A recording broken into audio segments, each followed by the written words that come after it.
নবী সাল্লাল্লাহু আলাইহি ওয়াসাল্লাম রমাদান আসার আগ থেকেই রমাদানের প্রস্তুতি গ্রহণ করতেন। তিনি শাবান মাসে বেশি বেশি রোজা রাখতেন। আমরা শাবান মাসের প্রায় শেষের দিকে চলে এসেছি। রমাদান আসার কয়েকদিন আগে তিনি রোজা রাখা বন্ধ করে দিতেন এবং রমাদানের প্রস্তুতি গ্রহণ করতেন।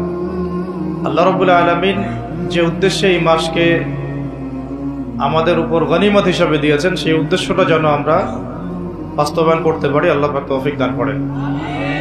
সেই উদ্দেশ্যটা হচ্ছে কুতিবা আলাইকুমুস সিয়াম বা'দা আউযু বিল্লাহি মিনাশ শাইতানির রাজীম। আল্লাহ রাব্বুল আলামিন বলেছেন সূরা বাকারার মধ্যে, কুতিবা আলাইকুমুস সিয়াম, তোমাদের প্রতি সিয়ামকে ফরজ করা হয়েছে।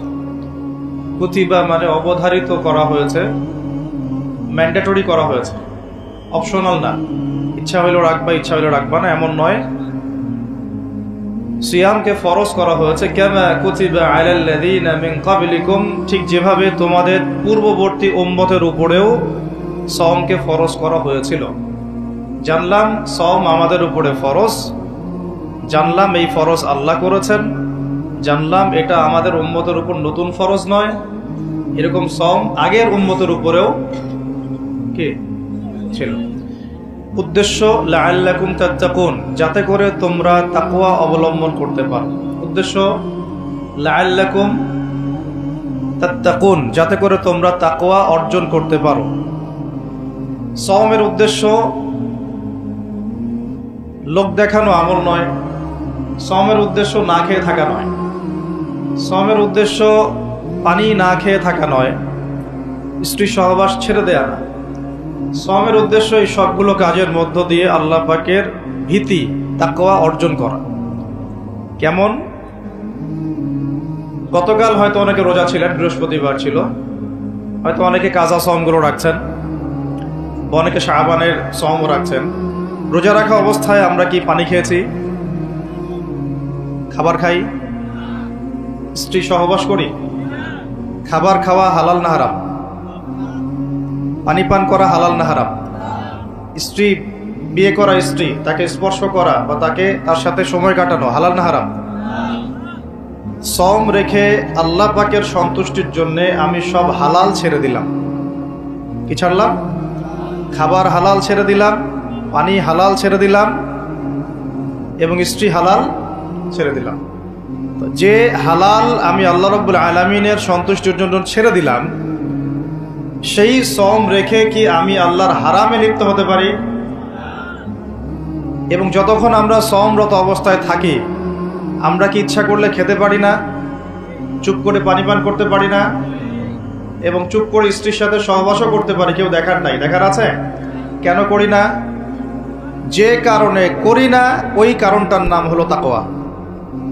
বুঝাতে পারতেছি? যে কারণে করি নাই সেই কারণটার নাম কি? কেন করি নাই? কারণ আমি উপলব্ধি করেছি আমি খেতে পারবো না, আল্লাহ আমাকে দেখবেন। রোজা রাখা অবস্থায় আমি পানি পান করি নাই, কারণ আমার মধ্যে এই কনসিয়াসনেস ছিল যে আল্লাহ আমাকে দেখছেন। স্ত্রী সহবাস করতে পারতাম, করি নাই কেন?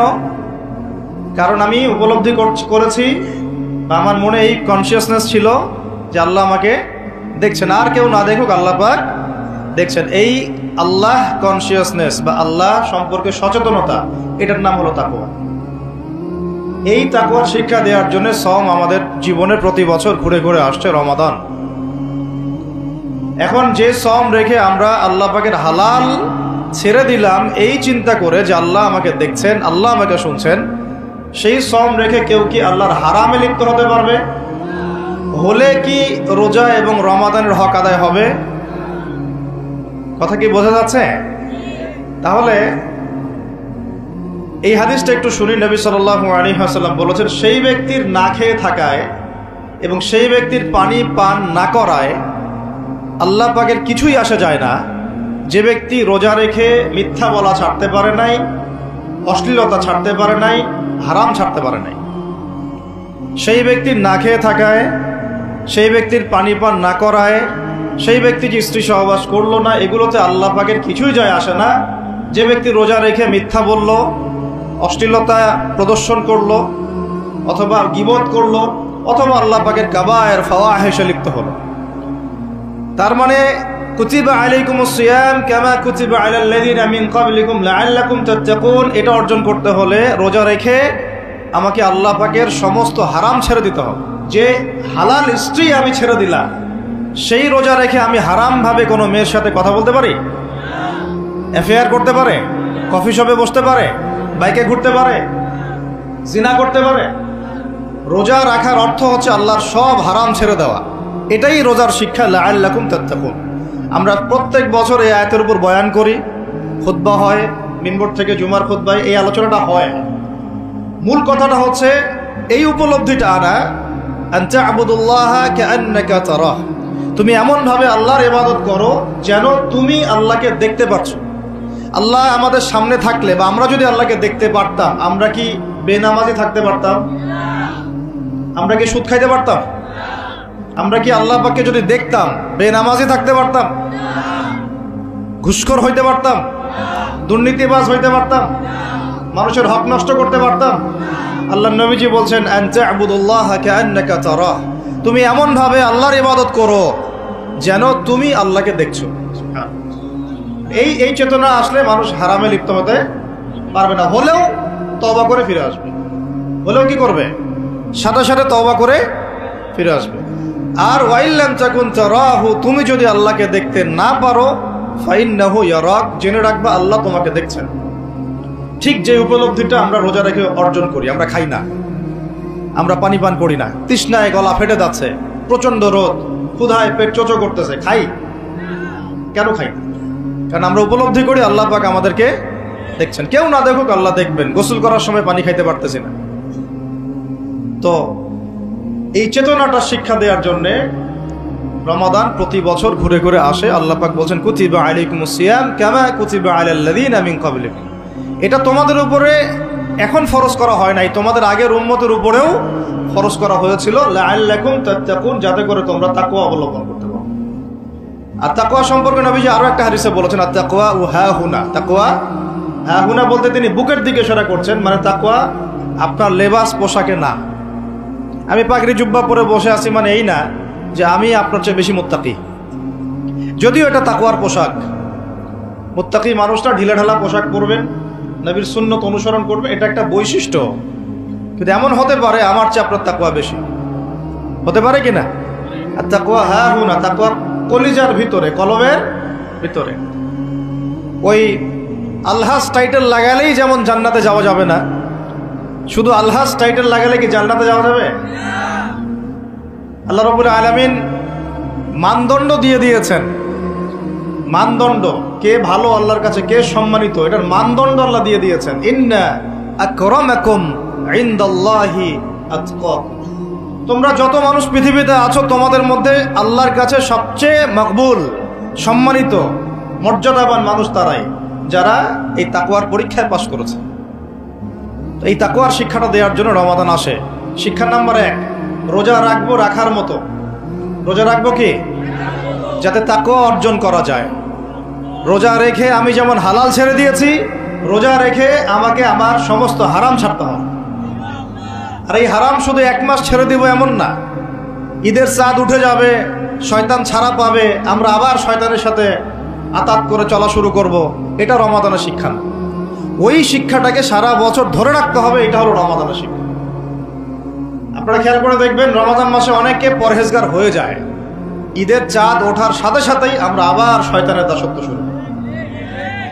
ঈদের দিন চাঁদ রাত বলি আমরা একটা কথা বলি না, ওই রাত্রেই প্রমাণ হয় যে শয়তান ছাড়া পাইছে।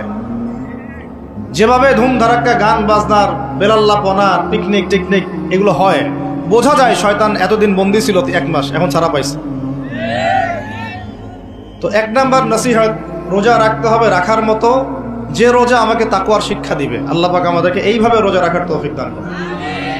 2 নাম্বার, আল্লাহ পাক তার আগে একটা কথা বলে নেই, পরে ভুলে যাবো আর কি। এই যে শুনলেন কুতিবা আলাইকুমুস সিয়াম, কুতিবা আলাইকুমুস সিয়াম, শুনছেন? অনেকে তো জানে, এখানে তালেবে ইলম অনেকে আছেন, ওলামায়ে কেরামও আছেন, তাদেরকে ওয়াজ করার কিছু নাই আমার, আমি সাধারণ মানুষের জন্য বলছি। কুতিবা আলাইকুমুস সিয়ামের আগেও 2টা কথা আছে এই কিতাবে। সূরা বাকারার আয়াত বলছি, সূরা বাকারার মধ্যে কুতিবা আলাইকুমুস সিয়ামের আগেও কুতিবা আলাইকুম দিয়ে আরো 2টা কথা আছে। ঠিক আছে? এটা তো বুঝলেন, কুতিবা আলাইকুমুস সিয়াম, সিয়াম ফরজ করা হয়েছে। ঠিক একটু আগে যাবেন, 2-1 পৃষ্ঠা আগে গিয়ে দেখবেন আল্লাহ পাক আয়াত নাজিল করেছেন, কুতিবা আলাইকুমুল কিসাস, তোমাদের উপরে কিসাসকেও ফরজ করা হয়েছে। কি ফরজ করা হয়েছে? ওই যে কুতিবা আলাইকুমুস সিয়াম তো বুঝলো, এটা রোজা রাখতেছে 1 মাস, কুতিবা আলাইকুমুল কিসাস বুঝে না। কুতিবা আলাইকুমুল কিসাস আর কুতিবা আলাইকুমুস সিয়াম একই মিজানে না ভাইরা? বুঝতে পারতেছেন তো আপনারা? একই মিজানে, একই ওজনে না? তো কুতিবা আলাইকুমুল কিসাস, তোমাদের উপরে কিসাসকেও ফরজ করা হয়েছে। তোমাদের বলতে আমাদের সবার উপরে, মুসলিমদের উপরে। কিসাসটা কি? কিসাসটা কি? কেউ যদি কোনো ভাইকে অন্যায়ভাবে হত্যা করে, তাকেও সেভাবেই করতে হবে, এটা হলো কিসাস।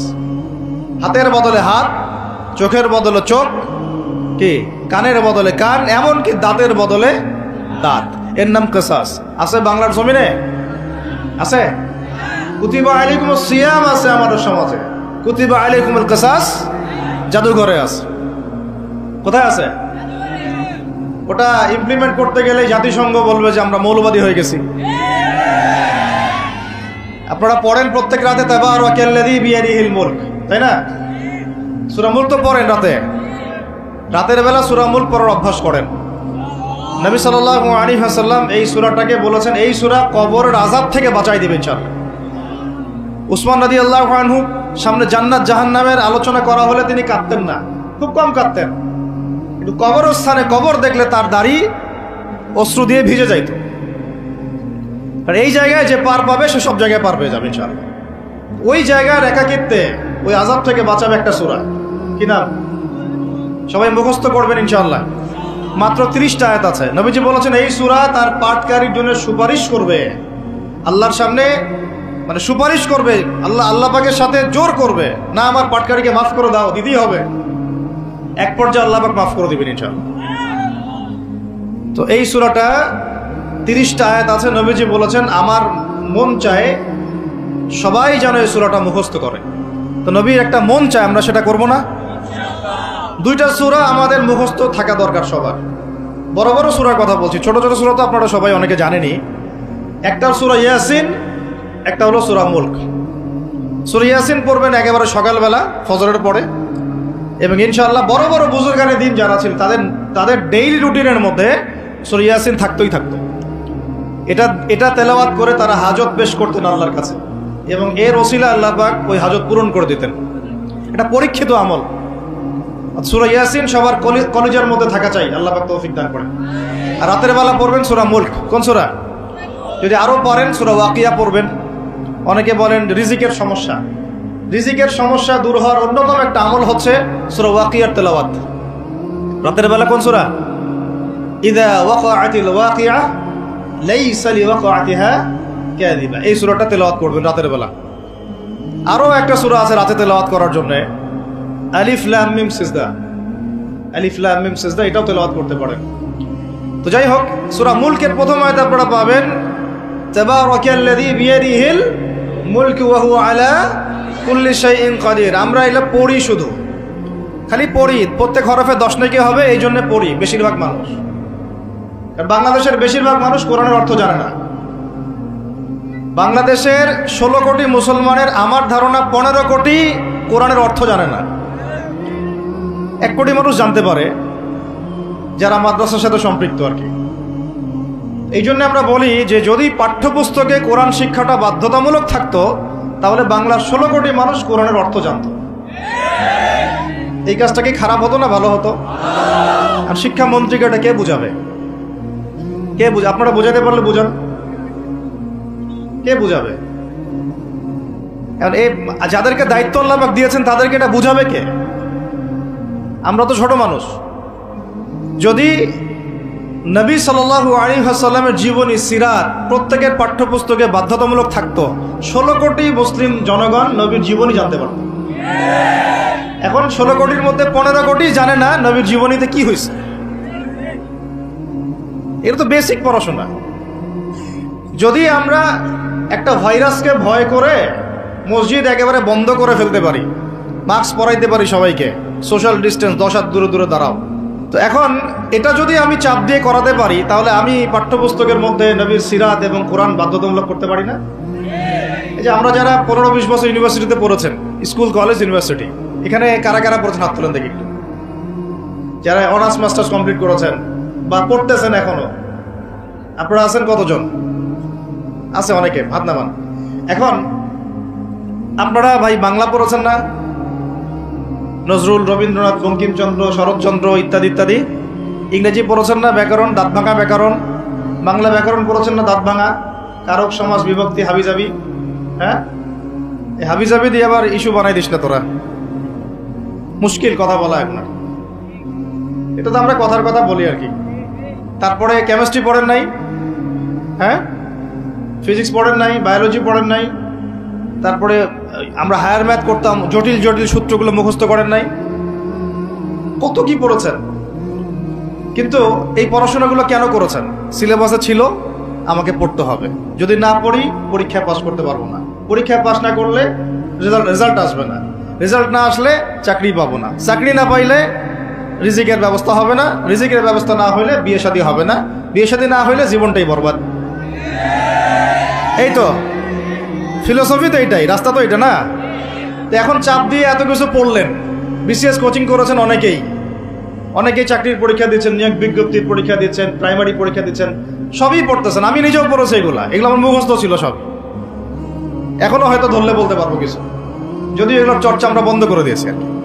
আর কথা হচ্ছে, একটা রিজিকের সোর্সের জন্য আমি যে 15 বছর এই পড়াশোনাগুলো করলাম, যদি আমার সিলেবাসের মধ্যে কোরআন থাকতো, হাদিস থাকতো, নবী সিরাত থাকতো, তারপরে ধরেন সাহাবীদের জীবনী থাকতো, ইসলামের ইতিহাস থাকতো, বেসিক ফিকহ আকীদা থাকতো, আমি কি বাধ্য ছিলাম না এগুলো পড়ে পরীক্ষা দেওয়ার জন্য? তখন আমাদের এই জেনারেশনের ইসলামিক শিক্ষায় উন্নতি হইতো না? সবকিছু দাওয়াত দিয়ে হয় না, অনেক কিছু উপরের লেভেল থেকে চালু করতে হয়, তাহলে জনগণ সেটা মেনে নিতে বাধ্য থাকে। এই রমজান মাসে দেখবেন বাজারে অনেক সিন্ডিকেট হবে, আপনি এগুলো মিষ্টি মিষ্টি কথা বলে এগুলো বন্ধ করতে পারবেন না।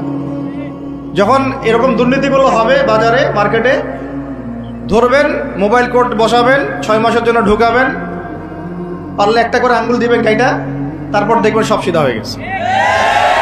সব কিছু দাওয়াত দিয়ে আর ওয়াজ করে হয় না, একটা সিস্টেম থাকে। আমি বলি কি, একটা বিষয় বুঝেন, একটা জিনিস হচ্ছে, একটা বিষয় হচ্ছে প্রাকৃতিকভাবে উৎপন্ন হচ্ছে কিছু জিনিস, আর আপনি একটা ফ্যাক্টরি দিয়েছেন, ফ্যাক্টরি থেকে উৎপাদন বাড়বে না কমবে? আপনি হাতে উৎপাদন করতেছেন একটা জিনিস, মনে করেন কাপড়ে পাঞ্জাবি জুব্বা, আর জুব্বার একটা ফ্যাক্টরি দিয়েছেন, উৎপাদন কোথায় বেশি হবে? রাষ্ট্র হচ্ছে সেই ফ্যাক্টরি যেটা সব দিক থেকে উৎপাদন বাড়াতে পারে। আমরা দাওয়াত দিচ্ছি এখন ইন্ডিভিজুয়ালি, ব্যক্তিগতভাবে একে একে মানুষ চেঞ্জ করার দাওয়াত দিচ্ছি আমরা। বুঝতে পারতেছি পার্থক্যটা?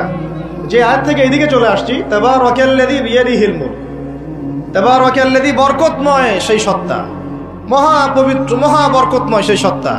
কোন সত্তা? বিয়াদিহিল মুলক, যার হাতে আছে সার্বভৌমত্ব। মুলক মানে কি? রাজত্ব, ক্ষমতা বা সার্বভৌমত্ব। রাজত্ব, ক্ষমতা বা সার্বভৌমত্ব, তিনটা শব্দ বললাম, ডিকশনারিতে চেক করে দেখেন মুলক শব্দের অর্থ কি। আবার বলতেছে তাবারাকাল্লাযী, বরকতময় সেই সত্তা, মানে কে? মহাবিশ্বের একমাত্র স্রষ্টা আল্লাহ রাব্বুল আলামিন, তিনি বরকতময়। বিয়াদিহিল মুলক, যার হাতে কি আছে? রাজত্ব অথবা ক্ষমতা অথবা সার্বভৌমত্ব, বা ইংরেজি দিয়ে বললে আমরা বলি সভরেন্টি। কি বলি? সভরেন্টি। ওয়া হুয়া আলা কুল্লি শাইইন কাদির, এবং আল্লাহ পাক সমস্ত বিষয়ের উপরে কি? কর্তৃত্বশীল, ক্ষমতাবান। এখন এই আয়াতটা মহাবিশ্বের সব গ্রহে প্রযোজ্য হচ্ছে, বাংলাদেশে আর বিশ্বে প্রযোজ্য হচ্ছে না। বুঝাচ্ছি কিভাবে? বলবেন যে এটা আবার কেমন কথা? শুনেন, বুঝাচ্ছি। মহাবিশ্বে 7 আসমান আছে না? এটা তো জানেন, 7টা আসমান আছে। তারপরে প্রত্যেক আসমানে অসংখ্য গ্রহ নক্ষত্র আছে, গ্যালাক্সি আছে, ছায়াপথ আছে। তারপরে একটা গ্যালাক্সির মধ্যে অনেকগুলো সৌরজগৎ আছে। ওই একটা গ্যালাক্সির অসংখ্য সৌরজগতের কোনো একটা সৌরজগতের বাসিন্দা হচ্ছে আমরা। ওই সৌরজগতের মধ্যে এই যে আমাদের 10টা-12টা গ্রহ আছে, সেই গ্রহের কোনো একটা গ্রহের, কোনো একটা দেশের, কোনো একটা কি জেলার, কোনো একটা শহরের, কোনো একটা মাঠে বসে আপনি এখন এই বয়ান শুনতেছেন। কথা বুঝতে পারতেছেন? আর পুরো মহাবিশ্ব 7 আসমানে নবী সাল্লাল্লাহু আলাইহি ওয়াসাল্লাম বলছেন মেরাজের রাতে আমি দেখেছি একটা বিঘত, এতটুকু বিঘত মানে 1 টক্কর জায়গা ফাঁকা নাই যেখানে আল্লাহর কোনো ফেরেশতা দাঁড়িয়ে বসে বা সেজদারত অবস্থায় আল্লাহর ইবাদত করতেছে না। তাহলে পুরো মহাবিশ্বে কার রাজত্ব চলতেছে? আর এই পৃথিবীর দিকে তাকান, আমরা বললাম তাবারাকাল্লাযী বিয়াদিহিল মুলক, আল্লাহর হচ্ছে সার্বভৌমত্ব ক্ষমতা কার? আল্লাহ। কিন্তু এখন জমিনের দিকে আপনি তাকান, এই বিশ্বের সার্বভৌমত্ব চলতেছে জাতিসংঘের। কার? এই বিশ্বের রাজনৈতিক মোড়ল জাতিসংঘ। আপনি ইসলামিক বিধানের কথা যতই বলেন তারা মানবে না, মানবে না, সোজা কথা। আপনি যদি বলেন কোরআন এবং হাদিস এবং সর্বশেষ নবী মুহাম্মদ সাল্লাল্লাহু আলাইহি ওয়াসাল্লাম আমাদেরকে এইগুলো দিয়ে গেছেন, আল্লাহ পাক এইগুলো নাজিল করছেন, আসেন এইগুলোর আলোকে বিশ্ব করি, ওরা মানবে না। বরং ওরা আপনার উপর যুদ্ধ ঘোষণা করবে। কি করবে? এ হচ্ছে এই বিশ্বের সবচেয়ে বড় তাগুত, সবচেয়ে বড় কাফের, সবচেয়ে বড় মুশরিক, সবচেয়ে বড় মুনাফিক। ও যদি বলে যে কোরআন বাদ দিতে হবে, আমার মাথায় যে বুঝ আসে ওই বুঝ অনুযায়ী চলবো, তাহলে সারা বিশ্ব বলবে হ্যাঁ এটাই ঠিক। নাউজুবিল্লাহ। অর্থনৈতিক মোড়ল সে যদি বলে আল্লাহ পাক কোরআনে সুদ হারাম করছেন, তো কি হয়েছে? আমাদের ব্যাংকিং সিস্টেম চলবে সুদের উপর, সারা বিশ্ব বলবে এই যে সামি'না ওয়া আতা'না, ইয়েস স্যার, শুনলাম মানলাম। কথা বুঝেন না আমার? ও সারা বিশ্বকে যদি বলে ওদের ব্যাংকিং সিস্টেম, প্রত্যেকটা ব্যাংকিং সিস্টেম চলবে সুদ ভিত্তিক, আল্লাহ কোরআনে হারাম করুক আর হালাল করুক দেখার দরকারই নেই আমাদের, নাউজুবিল্লাহ। মানলে ইচ্ছা হইলে মারেন, না ইচ্ছা হইলে আমরা বোম মেরে উড়াই দেব। ইচ্ছা হইলে মারেন, না হলে কি একেবারে দিব শেষ করার জন্য অনেক অস্ত্র আছে ওদের। যারা পলিটিক্যাল অ্যাফেয়ার্স ঘাটাঘাটি করেন তারা জানেন এদের 72টার মতো অস্ত্র আছে। ইকোনমিক স্যাংশন একটা অস্ত্র, চাপ প্রয়োগ করা একটা অস্ত্র, বিল পাস করা একটা অস্ত্র, নেগোশিয়েট করা একটা অস্ত্র, অন্যকে দিয়ে চাপ দেওয়া হবে একটা অস্ত্র। এগুলো অস্ত্র করতে করতে সর্বশেষ অস্ত্র হচ্ছে একেবারে ওই আফগানিস্তান বানায় ছেড়ে দিবে, একেবারে ওই ইরাক বানায় ছেড়ে দিবে, একেবারে ওই সিরিয়া বানায় ছেড়ে দিবে, একেবারে ইয়েমেন বানায় ছেড়ে দিবে। ওটা সবচেয়ে বড় অস্ত্র। এই জন্যে আন্ডারে যারা আছে এরা সবাই স্যালুট মারে, ঠিক আছে আপনি যা বলবেন তাই।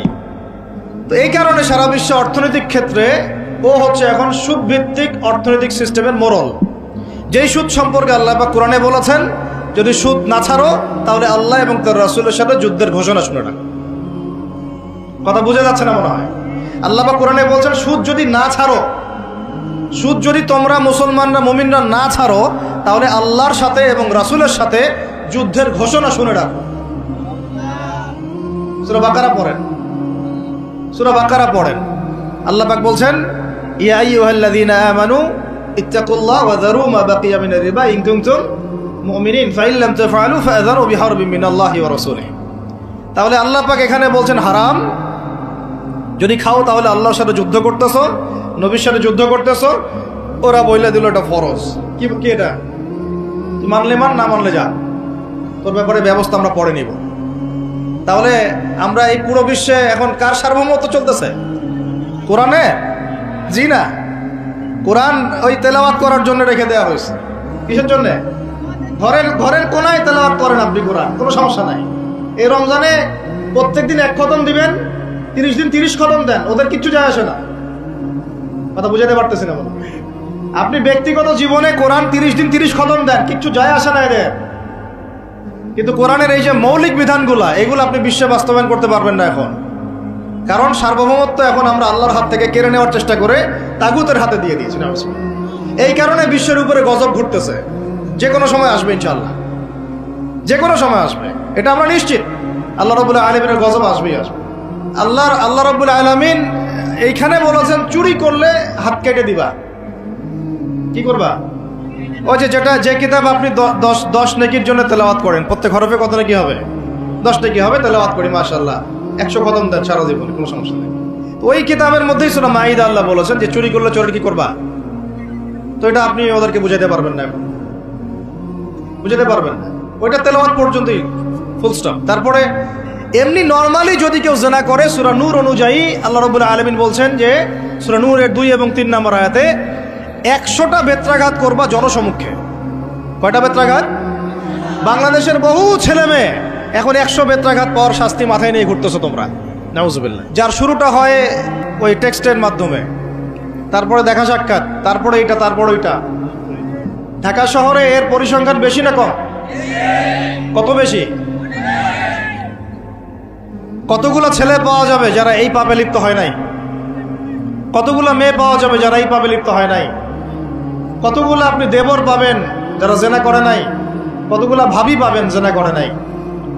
কতগুলো দুলাভাই পাবেন শালীর সাথে জেনা করে নাই? কতগুলো ছেলে পাবেন বিবাহিত ছেলে যারা বাইরে পরকিয়া করে নাই? শুধু আল্লাহ পাকই জানেন ভালো এই জাহিলিয়াতের মধ্যে কত পার্সেন্ট মানুষ পবিত্র থাকতে পারছে। শুধু আল্লাহ ভালো জানেন, আর কেউ জানে না। আমি বেশি বলতেও যাচ্ছি না, কারণ আমরা সবাই এই শহরেই থাকি। আর ঢাকাতে যারা থাকে তারা মোটামুটিভাবে একটা কেয়ামতের শহরেই থাকে, কারণ এখানে এমন কোনো পাপ নাই যেটা হচ্ছে না, এমন কোনো পাপ নাই। একেবারে প্রতারণা দিয়ে ভর্তি উপর থেকে নিচ পর্যন্ত। এই শহরে প্রথম যে জিনিসটা উঠে গেছে এটা হচ্ছে বিশ্বাস। কি উঠে গেছে? দ্বিতীয় উঠে গেছে আমানতদারিতা।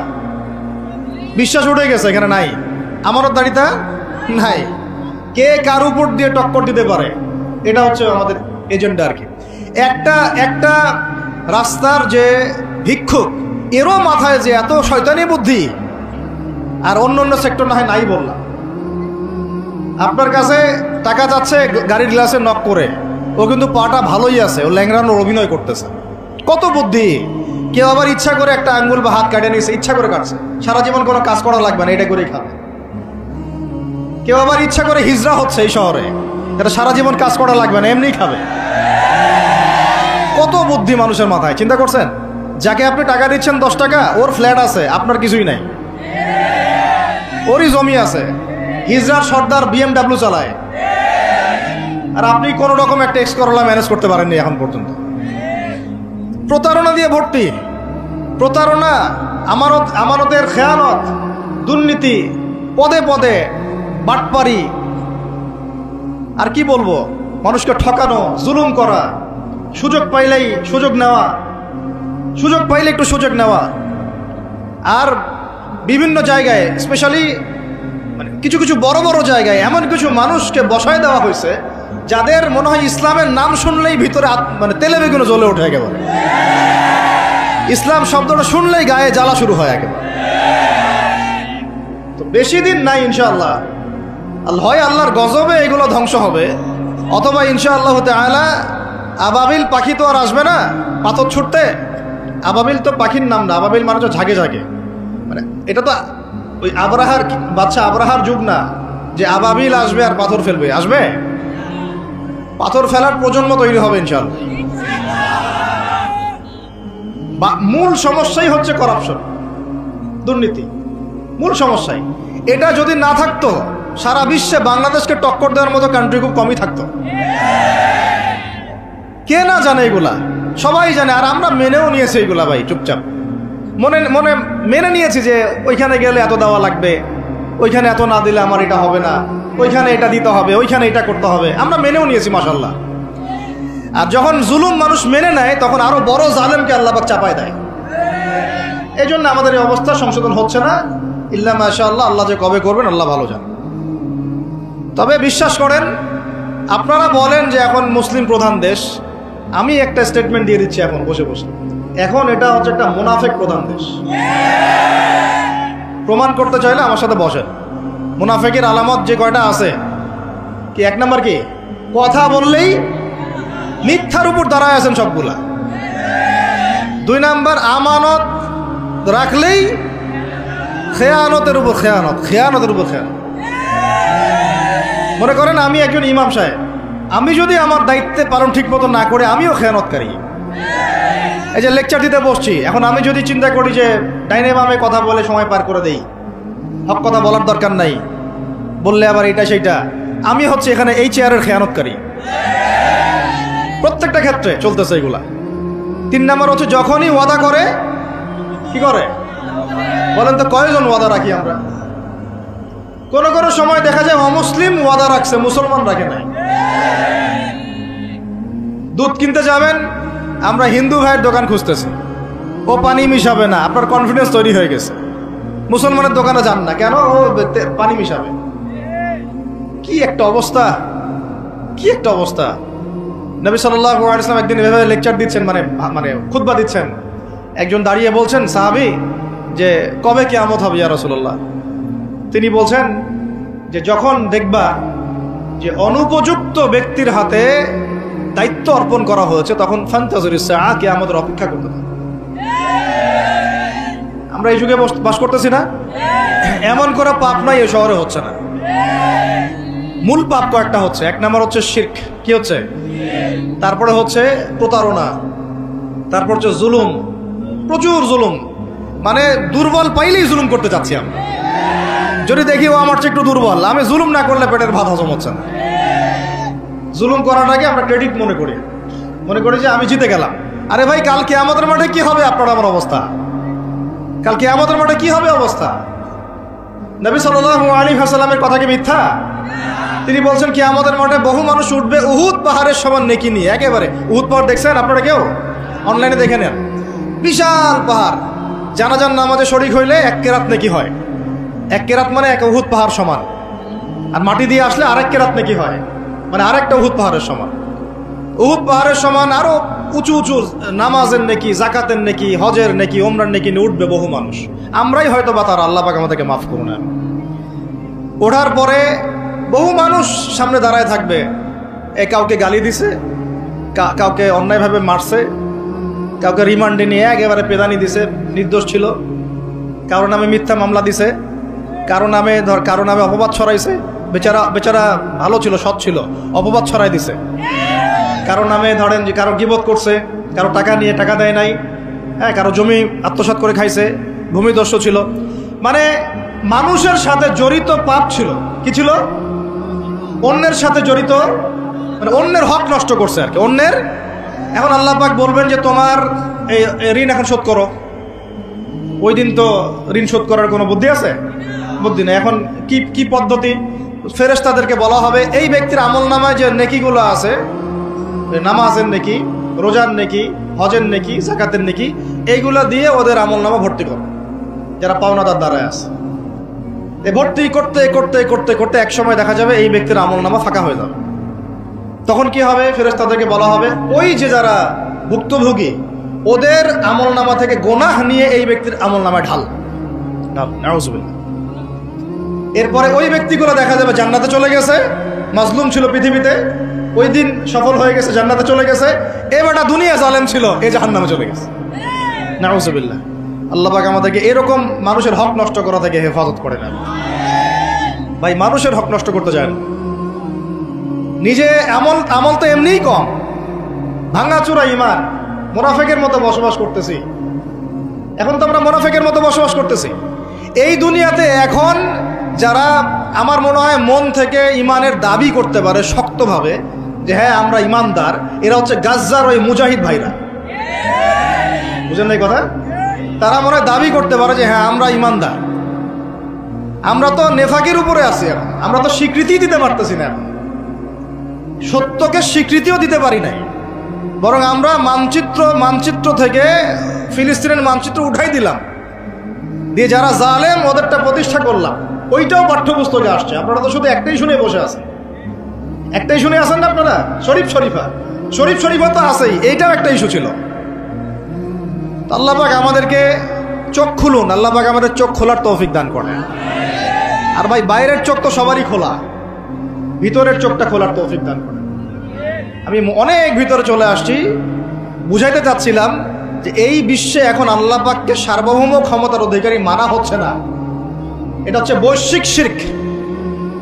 রাজনৈতিক ক্ষেত্রে আমরা আল্লাহর সার্বভৌমত্ব মানছি না, অর্থনৈতিক ক্ষেত্রে আমরা আল্লাহর দেয়া বিধান মানছি না, শিক্ষা ক্ষেত্রে আমরা আল্লাহ পাকের দেয়া শিক্ষানীতি মানছি না, সংস্কৃতির মধ্যে আমরা আল্লাহর সংস্কৃতি মানছি না, ব্যক্তি জীবনে, ইবাদতের জীবনে, পারিবারিক জীবনে, সামাজিক জীবনে আমরা আল্লাহ পাকের সার্বভৌমত্বকে বাদ দিয়ে মানুষের সার্বভৌমত্ব প্রতিষ্ঠা করেছি।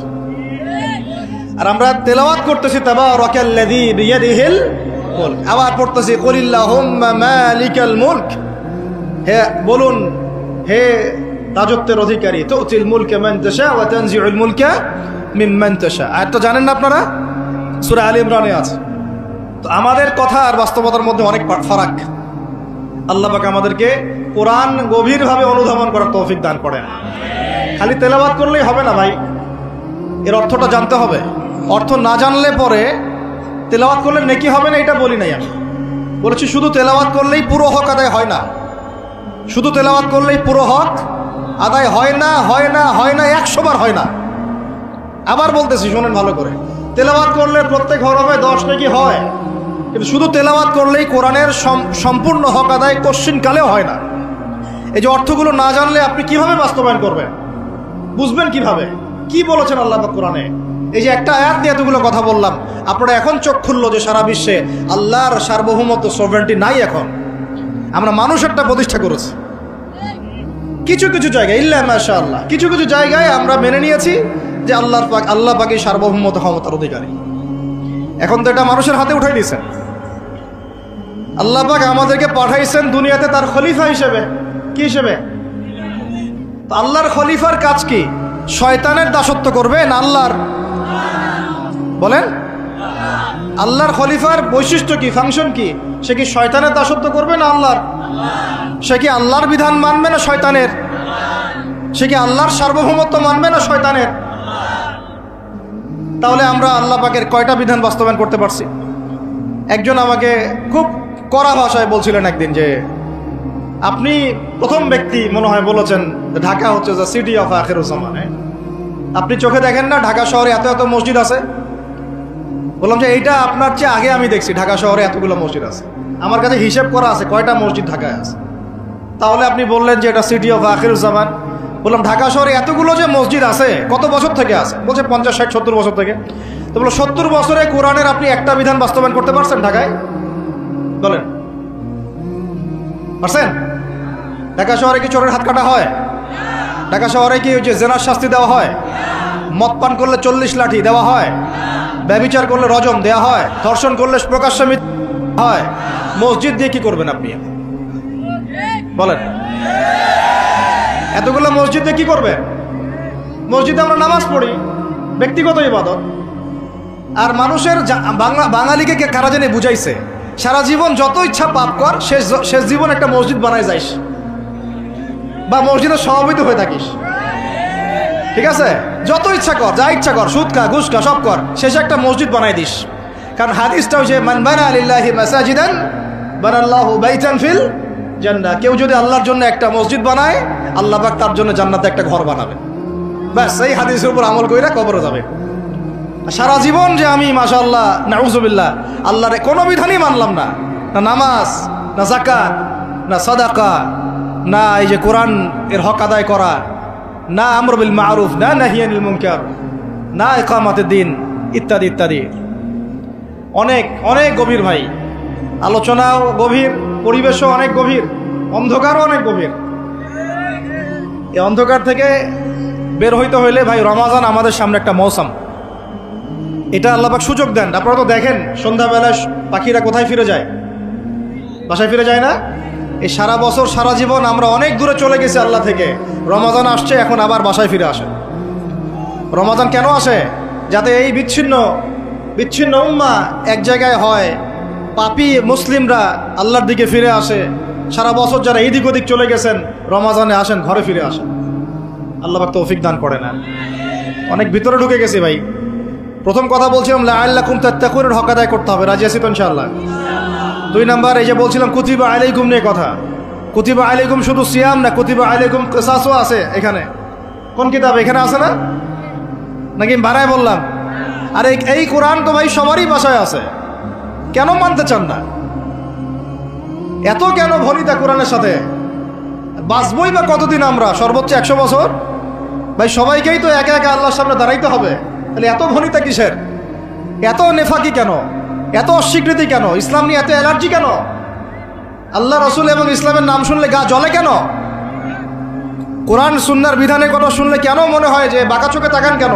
না জানি আবার কি বলতেছে, কোন জঙ্গি আসলো, কোন সন্ত্রাসী আসলো, এগুলো কি শুরু করছে?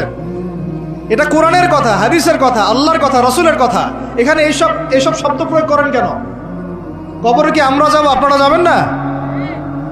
আপনাদেরকে হিসাব দেওয়া লাগবে না? কি মনে করতেছেন আপনারা?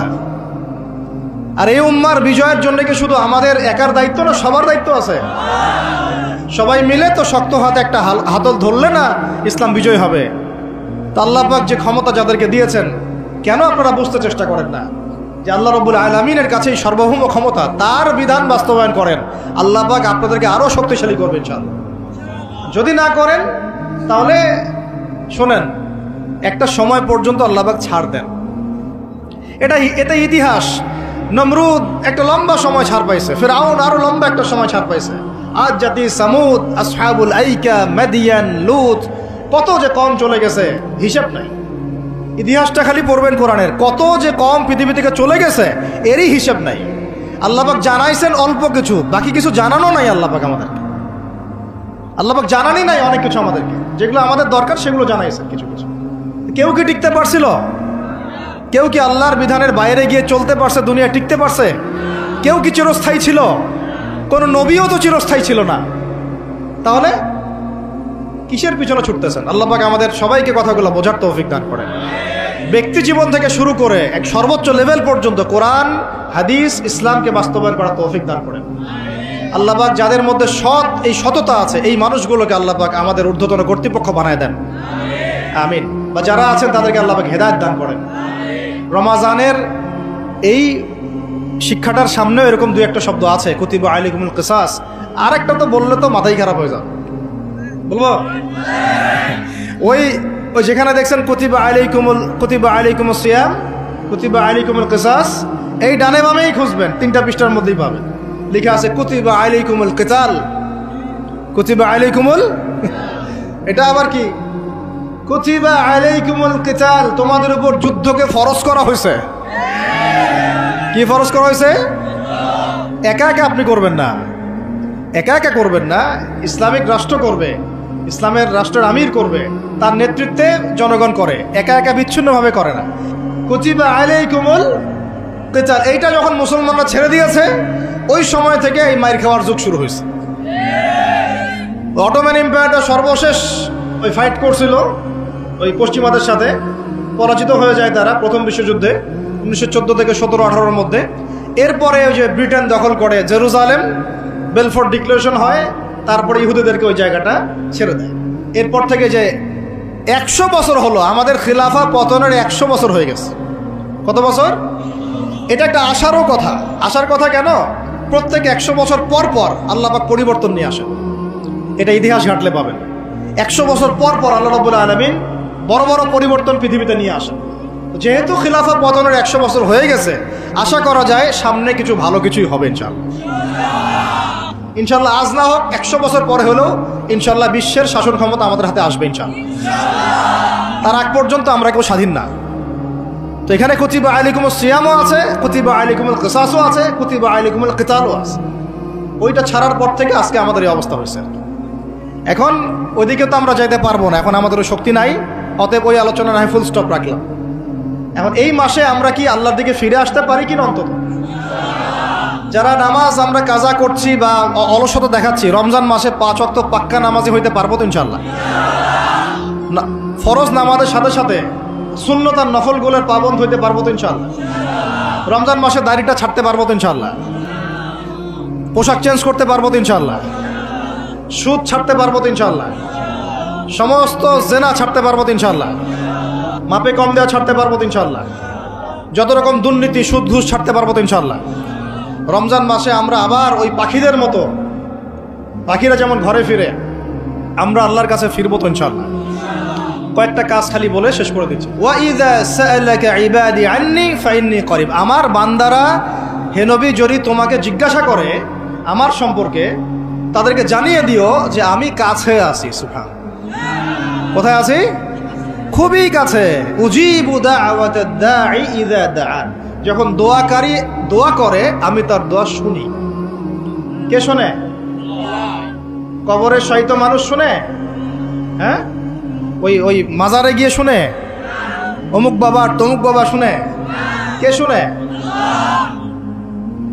ইন্নী করিব উজিবু দাওয়াতাদ দাঈ ইযা দাআন ফালইস্তাজিবু লি ওয়াল ইউমিনু বি লাআল্লাহুম ইয়ারশুদুন। ঠিক আছে না একটা?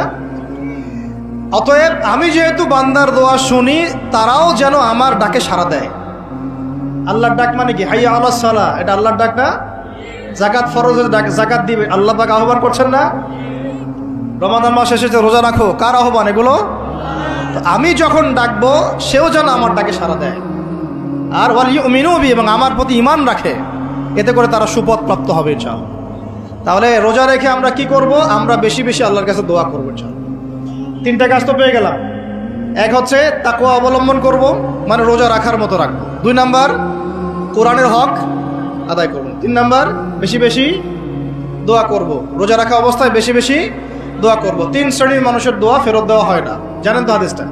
এক শ্রেণী হচ্ছে রোজাদার, আরেক শ্রেণী হচ্ছে মুসাফির, আরেক শ্রেণী ওই যে মাজলুমের দোয়া, এটা বিফলে যায় না। আরও এক শ্রেণী আছেন অন্য হাদিসে, পিতা মাতার দোয়া সন্তানদের জন্য, এটা আল্লাহ পাক ফেরত দেন।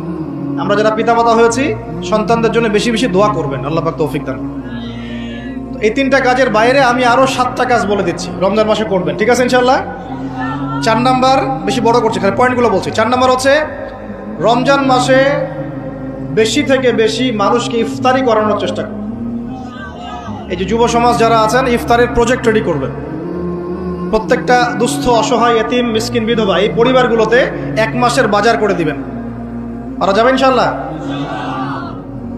যত কালো টাকা উঠাইছে সব, ওগুলো টেনে টেনে বের করবেন সব, বুঝছেন? বাংলাদেশে এমন বহু মানুষ পড়ে আছে যাদের একজনের জাকাতের টাকা দিয়ে একটা গ্রামের মানুষকে খাওয়ানো যায়। ওগুলো উসুল করবেন চাপ দিয়ে দিয়ে। কটা বললাম? 4টা। বেশি বেশি মানুষকে ইফতার করানো। 5 নাম্বারটা আমার খুবই পছন্দের একটা আমল, এবং সবার সামর্থ্য হয়তো হবে না, তবে আমরা নিয়াত করি, আল্লাহ পাক নিয়াতেই বরকত দিবেন। রমজান মাসে বাইতুল্লাহ জিয়ারত, রমজান মাসে বাইতুল্লাহ জিয়ারত, যাদের সামর্থ্য আছে আল্লাহ পাক যেন তৌফিক দান করেন। আল্লাহ পাক যারা নিয়াত করেছেন তাদের কাজকে যেন আসান করেন, সফরকে নিরাপদ করেন, এবং আমাদেরকে বেশি থেকে বেশি বাইতুল্লাহ জিয়ারতের তৌফিক দান করেন। যারা নিয়াত করেছি জীবনে অন্তত একটা বার হলেও আল্লাহ পাক যেন তাদেরকে হজ করার তৌফিক দান। বাইতুল্লাহ জিয়ারতে অনেক অনেক ব্যাপার আছে রমজান মাসে। ওখানে আপনার একটা পরিবেশ থাকে, একটা জান্নাতি পরিবেশ, ইবাদতের মৌসুম থাকে। হ্যাঁ, রোজা রাখা, নবী সাল্লাল্লাহু আলাইহি ইসলামের রওজা জিয়ারত, বাইতুল্লাহ তাওয়াফ, ঠিক আছে, ইসলামের ইতিহাসের জায়গাগুলো ঘুরে দেখা, তারাবি, মানে একটা অন্যরকম আমেজ সেখানে বিরাজ করে। আল্লাহ রাব্বুল আলামিন আমাদেরকে রমাদান মাসে বেশি থেকে বেশি বাইতুল্লাহ জিয়ারতের তৌফিক দান করে নেন, আমিন ইয়া রাব্বুল আলামিন। 5 নাম্বার, এটা সবার হয়তো তাকদিরে নসিব নাও হতে পারে, তবে নিয়াত করে রাখেন, আল্লাহ পাক কোনো না কোনো দিন তৌফিক দিবেন ইনশাআল্লাহ। 6 নাম্বার, রমজান মাসে আমরা আমাদের ফরজ আমলগুলো কোনো অবস্থায় ছাড়বো না ইনশাআল্লাহ। স্পেশালি আমি এখানে একটা ফরজের নাম উল্লেখ করছি, সেটা হলো জাকাত। সালাতের কথা আমি না বলে জাকাত বললাম কেন? কারণ নামাজ আপনারা সবাই পড়েন রমজান মাসে, কিন্তু জাকাত বেশিরভাগ মানুষ দেয় না। জাকাত ইসলামী অর্থনীতির মূল ভিত্তি। জাকাত ছাড়া ইসলামী অর্থনীতি সচল থাকবে না। এই কাজটার ত্রুটির কারণে আমাদের এই অর্থনৈতিক স্যাংশন বা সমস্যাগুলো, ইনফ্লেশনগুলো হয়ে যায়। আল্লাহ পাক আমাদের অর্থনীতিবিদদেরকে ইসলামী অর্থনীতি বোঝার তৌফিক দান করে। এই অর্থনীতি ওমরের যুগে ছিল, ওসমানের যুগে ছিল, আলীর যুগে ছিল, আবু বকর তার যুগে ছিল রাদিয়াল্লাহু আনহুম আজমাইন, আল্লাহর নবীর যুগে ছিল। তখন গরিব মানুষ এইভাবে ওই ছেঁচেও একটা খুঁজে পাওয়া যাইতো না, একটা গরিব মানুষ। আর এখন কি অবস্থা তো দেখতেই পারতেছেন। আল্লাহ রাব্বুল আলামিন আমাদের সবাইকে রমাদান মাসে জাকাতগুলো দেওয়ার তৌফিক দান করেন। 7 নাম্বার হচ্ছে রমাদান মাসে এমনিতেই বেশি থেকে বেশি নফল দান সদকা করবেন ইনশাআল্লাহ। আল্লাহ পাক বেশি বেশি নফল দান সদকা করার তৌফিক দান করেন। 8 নাম্বার, রমাদান মাসে ফরজের সাথে সুন্নত আর নফলে অনেক বেশি পাবন হওয়ার চেষ্টা করবেন। খাস করে রমাদান মাসে কিয়ামুল লাইল এবং তারাবির কোনোভাবে যেন ছুটে না যায়। অনেকে মনে করে যে তারাবি পড়লে রাত্রে আবার ওঠা যাবে কি যাবে না? যাবে। তারাবির নামাজ আপনি প্রথম রাত্রে পড়লে শেষ রাত্রে আবার নামাজ পড়তে পারবেন ইনশাআল্লাহ, কোনো সমস্যা নেই, বরং ওটা আরও ভালো।